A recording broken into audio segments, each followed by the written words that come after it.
What happens when the CEO of a company preaching workplace ethics is caught cuddling with his HR director on the kiss cam at a Coldplay concert while married to someone else? And what is God teaching all of us through this fateful fumble? Welcome to the Kirk Cameron Show. I'm not a pastor. I'm not a political pundit. I'm not a moral ethics director of a company.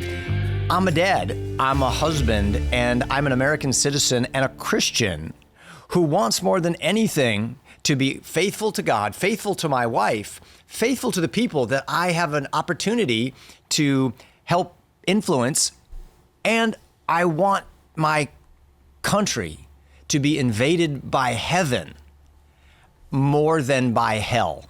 I want to see goodness, truth, and beauty flourishing in every heart, in every home, every community, state, and in every nation. So thanks for joining us at the Kirk Cameron Show. Yeah. Oh, look at these two. All right, come on. You're okay? Oh, what? Either they're having an affair or they're just very shy. I've got questions. The obvious lesson that we should all learn from this is that our sin will find us out. There's nothing hidden that won't be revealed. There's nothing concealed that will not be revealed. Eventually, it's only a matter of time, and it may not be revealed in this life, maybe like who really killed JFK. Some people think they absolutely know, and who really, what was behind the MLK assassination, and what's going on with the Epstein files. But eventually, all of this stuff comes out, if not in time, in eternity, and it all will be dealt with according to justice. Now, for this CEO and the HR director, the normal rules didn't apply, which are that the consequences of sin are usually delayed, and they're much worse than you think they are. We do something, we don't get caught right away, but eventually we do, and the results are far more devastating than you ever thought, or you wouldn't have done the thing in the first place. But in this case, the results were instant. They were ultimately devastating right from the starting line. And we can learn this really important principle from this fortunate fumble that teaches us to do the right thing, to honor God, and live with integrity with the people in our life. Now, Matt Walsh, who's a friend of mine over at the Daily Wire, released a video stating that he believes adultery ought to be against the law. And some people have really recoiled at this whole idea. And how would you even make a law like that? He then reminded everybody that adultery is deeply wicked and it's evil. It destroys families. And in fact, it has been illegal. It has been against the law for most of time in many, many societies, because they understand that it's far worse than stealing some money at a bank or breaking the law with your automobile. There may be certain individuals that are disadvantaged or injured, but with adultery, you're destroying entire families, and children are impacted for generations. And it's always been considered deeply wicked and evil by many groups of people all over the world. And it's only more recently here in America where we think, that was, too bad you guys got caught cuddling and cheating, and not that big of a deal. But is it really too extreme to suggest that adultery should be illegal? If we don't like that idea, what is it that we're actually recoiling against? Is it that we want to make it like okay and morally acceptable to cheat on your spouse because we don't value marriage and family that much? I have one friend who reminds us that we are not ancient Israel, which was a theocracy in a very unique sense, where God gave the laws to Moses, and then those were the civil laws of the country. And he's reminding us that America is not that. And so we have no mandate to pick up Old Testament laws like thou shalt not commit adultery, or any of the other 10 commandments for that matter, or the other 600 laws that were included there for that matter, and then carry them over into modern day America and make those our civil laws. But there's a big problem. The truth is, I believe, every nation is a theocracy. Every nation has a functional God who determines their laws based on that God's moral code. Whether we're talking about an Islamic country with Sharia law that comes from their religious value set, or it's a Christian nation like the American Republic, which was built on Christian morals, which then flow through Christian law to the nation, or you could have a communist country where you have secular humanism and its moral code, which can shift based on what the elite humans in that system determine is right and wrong, turning it into law, and that applies to all the citizens of the country. So it really is not a question of should America become a theocracy or not. It already is.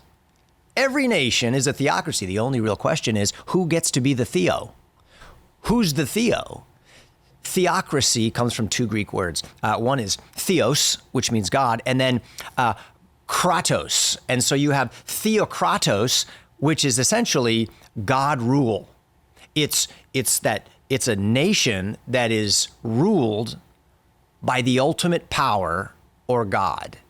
And as I said before, we just have to choose who we want or what we want to be our supreme source of truth and of goodness. And from there, we as a republic will make the laws that reflect what we believe is just and right and leads to flourishing. Our founding father, Noah Webster, said it beautifully when he said, every civil government is based on some religion or philosophy of life. And the education of that nation will propagate the religion of that nation. Again, that could be a communist, atheistic country that has a group of people functioning as the source of all authority, power, and rule, functionally their God. And he said, in America, that foundational religion was Christianity. And it is the source of our liberty, our prosperity, and our freedom. And we must continue to nourish those values and that foundational religion if we want to continue in our liberty and in our success. So again, who's going to be our theo? Who's going to be the functional authority and a supreme moral standard from which we make our laws? We already have other 10 commandments that are law. Thou shalt not murder. Should we not have that as a law anymore? Thou shalt not steal. That's the 8th commandment. Should we take that one away because it turned us into a Christian Which ones should we have and which ones shouldn't we have as our moral guide? And if there's any that you don't like to be law here in America, which ones and why? Which ones do you think are immoral? Which one of the 10 commandments don't you like? One of my heroes of history, King Alfred of Wessex, who defeated the Vikings, and he brought more blessing, more opportunity, and returned Britain back to an age that is what we would call the bedrock of Western civilization. And from there sprouted so much opportunity and liberty and freedom for everyone. And one of the things that he did was he transformed the law code. And he did it by going back to the ancient moral code of the 10 commandments from Moses and the Sermon on the Mount, the wisest speech ever given by any human being on the earth with regard to marriage, family, adultery, and shaping the culture for the flourishing of humanity, Jesus. And that became the basis for English common law, which becomes the basis for our Declaration of Independence and the Constitution and the laws that have flowed down from our form of government. King Alfred said it best, I think. He said, local government ought to be synonymous with local Christianity. Otherwise, he said, it will become local tyranny, local corruption, and local iniquity. That's not Christian nationalism. That's just wisdom. Here, listen to what Micah chapter 2, verses 1 and 2 say. Sounds really familiar in light of this kiss cam fumble. Woe to those who devise iniquity and work evil on their beds. When morning comes, they do it because it is in their power to do so. They covet fields and they seize them, and they seize houses, and I might add, and other guys' wives, and take them away. They oppress a man and his house, a man and his wife, and his inheritance, his children's inheritance, the mother of the kids, and the structure and the protection and blessing of that family, his family, her family. The devastation is huge. So the question is not, should our civil laws in America be based on some code of morality? No, the question is only, whose code of morality do we want to use? Hey, if you're looking for a smart, faith-based way to align and grow your savings, listen up. Right now, America's Christian Credit Union is offering the top 12-month certificate rate in the nation. But it won't last long. It's a limited time offer, and it's just for new ACCU members. So check this out. You can earn up to 4.75% APY on deposits up to $1 million, and it only takes $1,000 to get started. It's called a term share certificate. It's kind of like a CD, but with a mission. Your money stays safe, it earns interest, and it supports what matters: Christian education, churches, adoptions, and so much more. So don't wait. Lock in your rate before it drops. Visit americaschristiancu.com/Kirk to get started today. The next topic I want to talk about, I found super fascinating. We're experiencing record extreme heat, floods, and storms. Things that are allegedly threatening life on planet Earth. But are we being told the whole truth? There was an incredibly underreported weather event that took place that nobody seemed to even talk about. And I want to talk about it today. And what does this mean for the family of faith and for the future we're leaving our children? James, roll the video.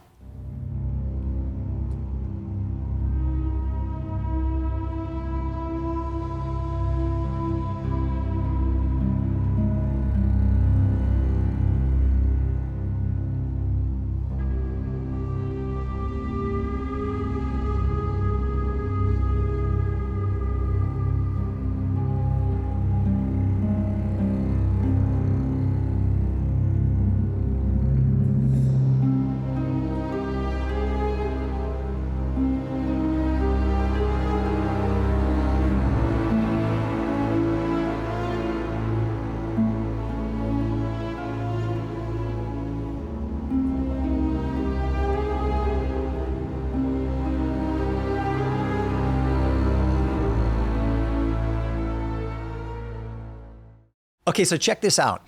Weather extremes are being reported to be escalating and at all-time highs. Ocean temperatures are hitting these extreme temperatures from the Atlantic to the Mediterranean Ocean to the South Pacific Ocean.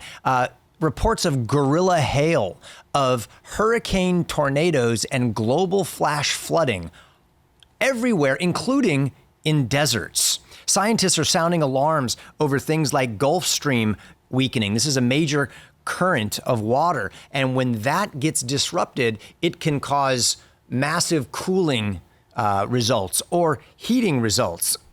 Rising sea levels. There's something called the collapsing Atlantic meridional overturning circulation, and this is where water is exchanged between the poles of the Earth and has major impact on what happens with our agriculture, our rainfall, and storm patterns across the globe. And there's other things like the weakening of Earth's magnetic field. It's not well understood, but has massive impact right now in South America and the South Atlantic.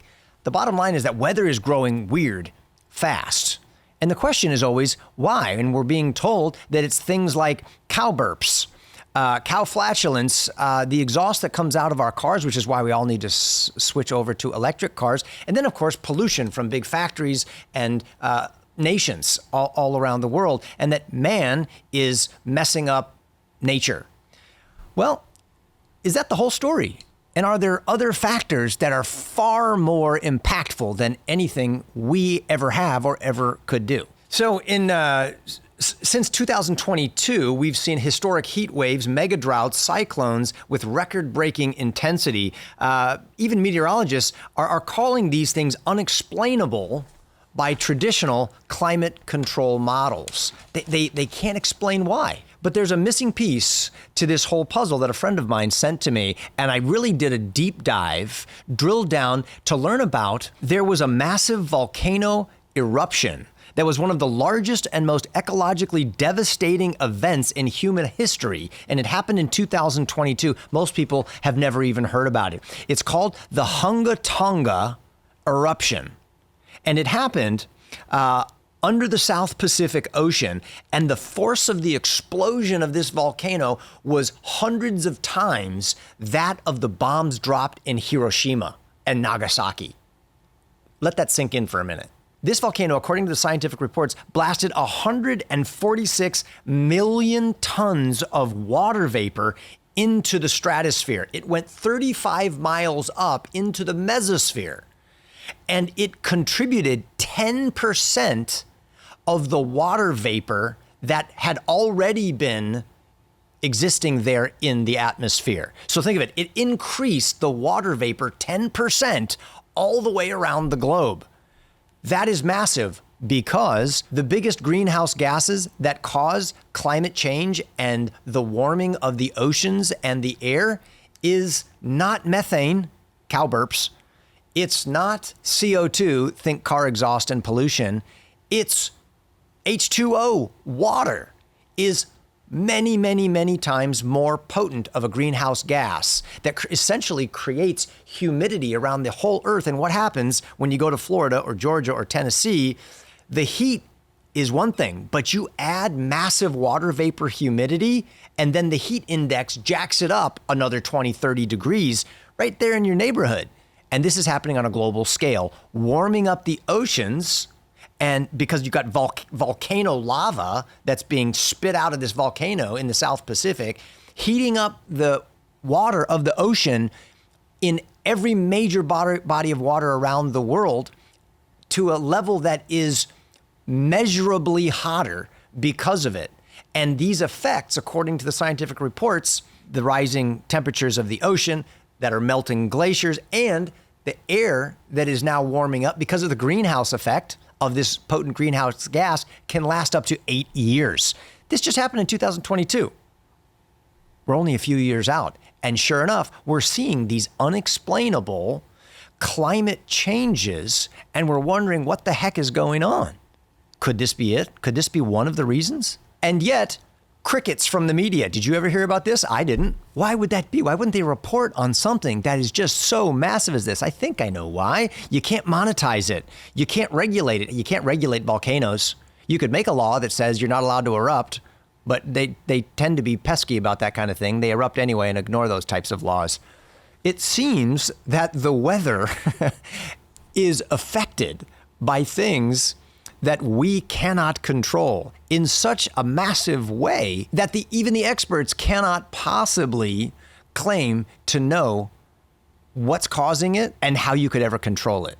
Now, that doesn't mean that we should ever be irresponsible and I should just, speed and litter and pollute and throw trash everywhere. Of course not. We need to be good stewards of God's creation and the world that he's given us. This is our home. We want to take care of it. Just like we want to take care of our bodies, we want to take care of our families, we should take care of our planet. But to suggest that we alone can determine the temperatures of the world and the oceans, and that we know, is just not true.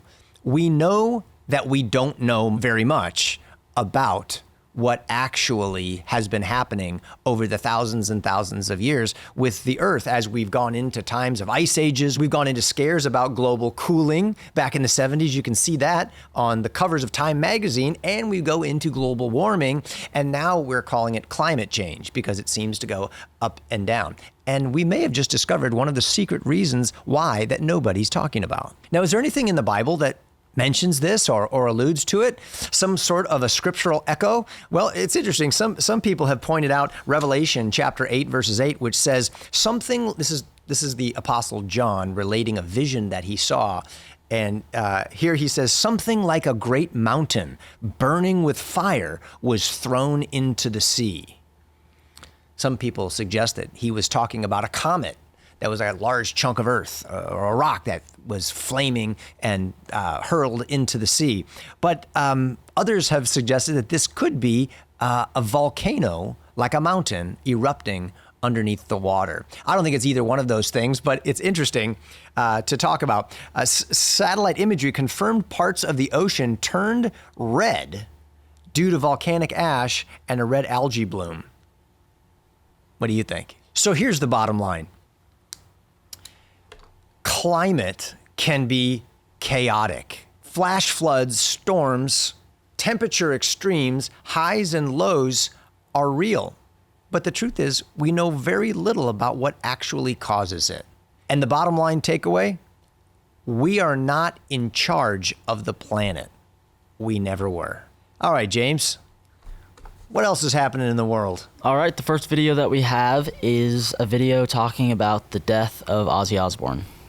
Oh, that's right. Music legend Ozzy Osbourne has died. Osbourne, as you know, pioneered heavy metal music with Black Sabbath before going on to have huge success in his own right. He was known for hits including Iron Man, Paranoid, War Pigs, Crazy Train, of course, and Bark at the Moon, both with the band and as a solo star. His death comes just weeks after reuniting with his Black Sabbath bandmates and performing a massive farewell concert for fans in his hometown of Birmingham, England. He had been diagnosed with Parkinson's disease in 2019, and in a statement, his family said that he was surrounded by love when he passed. Ozzy Osbourne was 76 years old. Wow. You know, I'm just always sobered by the death of anyone. I'm glad that he was surrounded by love when he passed. It's interesting that somebody makes a whole career off of provocative names like Black Sabbath, right? And it's the whole image of that of death and darkness. And Bark at the Moon, and famous for biting the heads off of animals on stage like chickens or bats or whatever it was. Whether he did those things or not, I never went to a Black Sabbath or Ozzy Osbourne concert. But I'm just always sobered up by the thought of a guy like that and a guy like me standing before Almighty God. And the question is always going to be, it's not were you good or bad. None of us are good, according to the scriptures. There's not one good, not even one. Jesus didn't come for good people. He didn't come to make bad people good people. He came to make all of us who are literally dead and darkened in our understanding, separate from the life of God, to make us alive and fill us with light and give us sight through the eyes of faith. That's what I pray for Ozzy Osbourne. And I believe in deathbed experiences. I don't know anything about his faith or belief in God or in Jesus, but I do believe that God can save the thief on the cross, which is the final moments of his life. And I even heard an encouraging story about that happening to a colleague of mine on the Left Behind movie just prior to his death. And so that's my hope and prayer. All right, the next video that we have is a video of Jordan Peterson, who went on a podcast recently, and he got questioned by the podcast host about why he doesn't speak publicly or proclaim himself as a Christian. Oh, good. Finally, somebody pinned him down. I saw that on a Jubilee episode where it was supposed to be one Christian against 25 atheists. And they changed it to, no, it's supposed to be Jordan Peterson against 25 atheists. And they were like, wait a minute, I thought we were coming here to talk about a Christian. And they said he was a Christian. And he was like, no, I'm not saying that I'm a Christian. I might be, but it's none of your business. So I'm really interested in this answer. My last question for you is such a curious one that a lot of people want to know. Why is it that when people ask you if you're a Christian, you don't really answer it like straightforward, like, yeah, I follow Jesus Christ, I'm a Christian? Because the question is almost always manipulative. It's not really a question. It's a veiled demand that I declare my allegiance in the manner they see fit at that moment. When people say, too, that they're a Christian, I actually generally don't really know what they mean. Not everyone who says, Lord, Lord, will enter the kingdom of heaven, right? So be careful what you claim. It's a high bar. But you're such a good reflection of Christians. Does the Bible verse scare you when they say that they'll deny me in public, I'll deny you in front of my Father? Because you're denying them because they're trying to set you in a trap. Wow. Would you not have confidence? I'm denying the questioner ownership over my tongue. What do you classify yourself as? If Jesus came down right now, would you be his son? Or would you be somebody who's studying Jesus? What do you think? My perspective is that you are a God-fearing man. You're learning and you're taking what God gave you and you're teaching others, from your fruits, if I tasted them, I said, this is a righteous man that's after God's heart, like David. But then your mouth will say, who says that I'm a Christian? So it does confuse me as somebody who does watch you. Well done, dude. That's a good answer.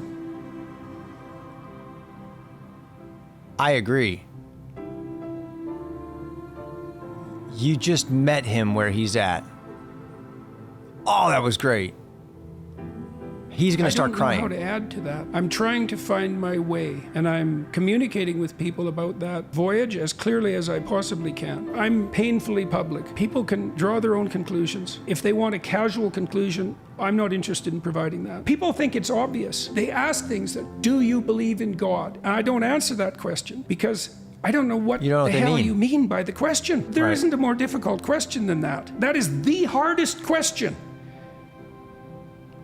Well, it's simple. You say yes or no. It's simple, isn't it? The entire religious enterprise of the human race for the multiple millennia we've been pursuing our upward aim, that's all simple. It's not simple. No, it's what not does simple. believe mean? Does it mean you go to the cross willingly? And if that's what it meant, would you say that you believe? Because that's what it means. Woo! Dang, that was good. That's one of the best videos I've seen in a long time.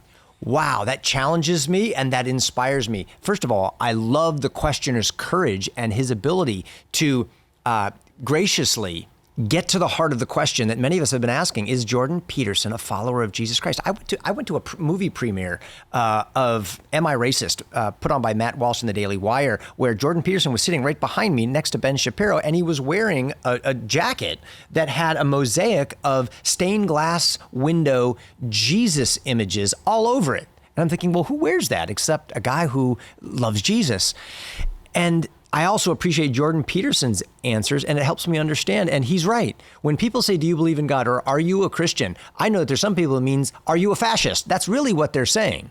Are you a Jew? Are you a Jew hater? Are you a Nazi?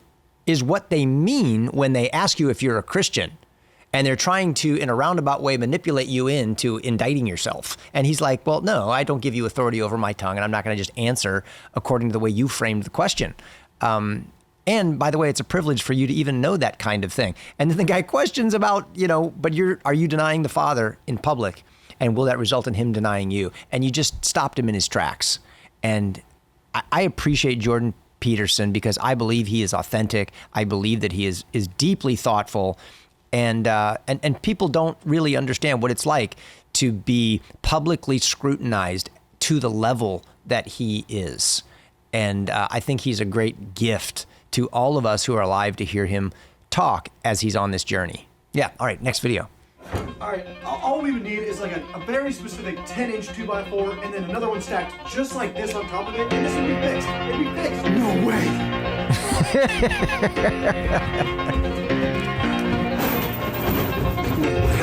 No way. No way. No way.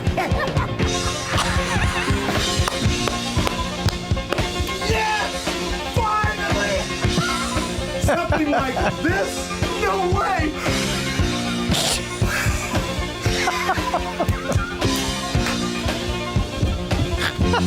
Here in the field. Okay, that is golden. Oh my goodness, don't you love that? Okay, everybody, take that video, go find it on the internet, and play it for your dad. Because he's got that piece of PVC he's been holding on to for 20 years, or that block of wood, or that tool, or that screw and bolt. Oh my goodness. James, I was just talking with Grandpa this morning about the pieces that were left over from the house fix-it projects that we've been working on. We fixed a fence. We just fixed the driveway. We just fixed the air conditioning unit and a light. And he's like, don't throw that stuff away. The stuff's going to come in handy later. That was classic. All right, the next video that we have is Mel Gibson on Joe Rogan talking about the Resurrection movie that he's planning on making. Take a look. Like, do you have a script, or is it just a thing in your head? What is it? Yeah, it's the resurrection story. But it's not linear, because you can't really. It's hard to understand. So it's got to be put in a framework where you answer a few other questions as well. And you have to juxtapose the event itself against everything else so that it makes some kind of sense in a bigger picture, which is a hard thing to do. And it took my brother and I and a guy called Randall Wallace, plus my brother and I, took us 6-7 years to write it. So are you doing this with historians as well? Are you trying to make it? Yeah, historical stuff. Well, I regard the Gospels as history. It's verifiable history. Some people say, oh, it's a fairy tale. He never existed, but he did. And there are other accounts, verifiable historical accounts outside the biblical ones that also bear this up, that yes, he did exist. And the other aspect of that is that all the evangelists, the apostles who went out there, every single one of those guys died rather than deny their belief. And nobody dies for a lie. Boom, mic drop, spit and fire. I agree with everything you just said. That is super cool. I can't wait to see that movie. And I love that he thinks outside the box. James and I just we watched Braveheart the other night. Wow. And you know, it reminds me of other Mel Gibson movies like The Patriot, Apocalypto, and I mean he's just so good at these types of movies that inspire the inner fire in a man. And I can't wait to see the sequel to The Passion of the Christ that he's calling The Resurrection. All right, the next video we have is from Bishop Mar Marie. When you find this girl and you go out the first time ever, or maybe the second time, okay, you don't want to scare her off. The first thing you ask the girl, and you ask him as well, both ways, do you love the Lord Jesus? Stop saying, your hair is beautiful, your eyes are color, look at that. If he starts talking about you, say, shut up. I'll ask you this, don't love me, do you love the Lord? I like this guy. You know, it's for so many of us who grew up in evangelical churches, non-denominational, Calvary chapels, Baptist churches, or you know, even mainline Lutheran, Presbyterian. We see a guy like this, and I'm thinking he looks like he's of a different religion. I believe he's Orthodox, isn't he? Yeah. I believe he's Orthodox, and he's spitting fire, though. I mean, that's just facts. That's truth. Do you love the Lord Jesus? That is the most important thing in the world. My son, Luke, just got married. I was saying to him that the two most important questions that you will ever answer is, do I love Jesus? Do I want to follow him as the Lord of my life? And who am I going to marry? Two most important questions. What do you do with Jesus? And who will be your spouse? Because it affects everything else. He's right. Americans, is your health insurance working against you? If you're tired of draining your wallet every month, there is such a better alternative. It's called Christian Healthcare Ministries. They're awesome. It's an affordable, non-insurance option for believers only. That's right. It means that you choose the doctors and the hospitals you want without restriction by a network. It's great for families, for singles, for retirees, and for business owners. CHM is the original cost-sharing ministry with over $12 billion in medical bills shared. But don't just take an actor's word for it. See the difference yourself. Go to chministries.org/Kirk. Well, that's it for this episode of The Kirk Cameron Show. Thanks so much for joining us. Things are happening in the world. Life-changing events sometimes make the headlines, but I say the most important events that are shaping the future of the world for your children will happen at the dinner table when you teach them how the world actually works and what a blessing everything is from God. The stories that you teach them and the way that you speak to them. James? Yeah, thanks for watching. Make sure to like and subscribe and hit that notification bell so you're notified when the next episode comes out. And leave us a question in the comment section below so that we can read that on a future Monday episode. Have a good day.